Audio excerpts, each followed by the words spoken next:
First thing I did is see this table. See it kind of go over there. It comes over and it stops right here. This right here is the legs on all four corners. They have two big screws that hold them on each one. So the way I assembled it was like these legs were taken off from the table. This gantry here was then slid off of the end, and then you can see underneath here, this is the bottom of the gantry. This is the 2x6 here from the table, and you can see there's the skateboard wheels go right underneath the actual 2x4s on the top.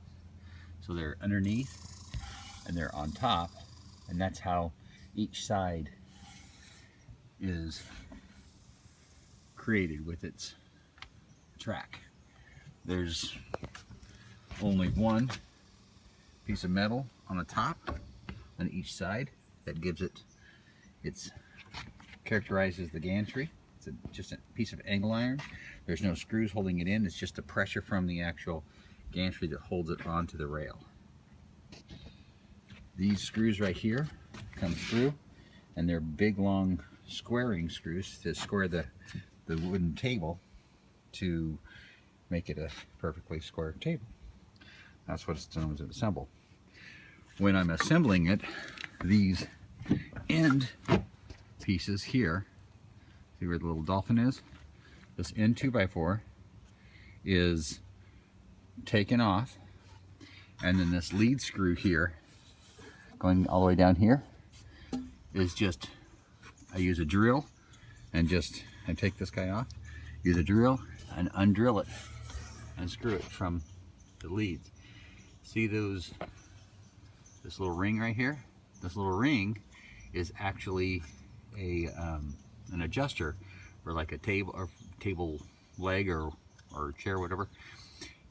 There's one on each side of this 2x4 here that crosses underneath the gantry, and that's how I take out the backslash. You can see there's only one nail right here that holds it in position.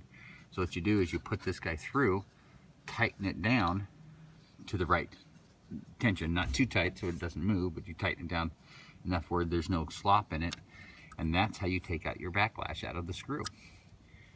I use that on the main gantry here, and I also use it on top on the Z-axis on its gantry too. You can see I use it there too. Do that same technique, and that takes out the backlash out of the lead screws, because these are just ordinary all-thread lead screws from the hardware store. And then here is an example of the collar between the lead screw and the motor shaft in there. That motor shaft, then I just clamp on this hose, and I've tested. You want to use like a gas line hose or something that's really strong and has the fiber. You can see the fiber threads inside there. I don't know if you can see that, but that allows for strength as it twists.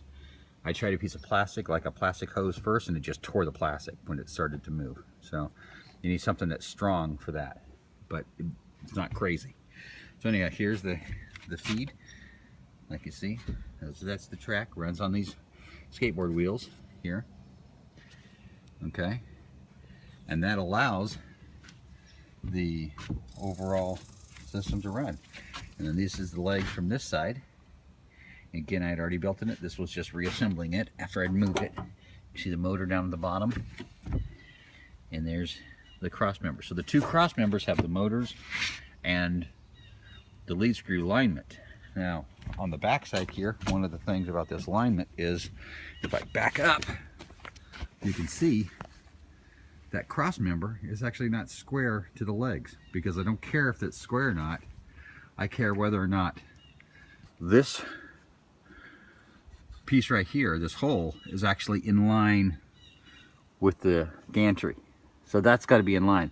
I don't care whether or not this right here is twisted or not. I actually put a screw over on this side, one screw over here, and then I adjust up and down this one until I get the position that I want here, and I just screw it in. So it's not complicated, it's just straightforward. So the next thing we're going to do is we're going to assemble the electronics on it.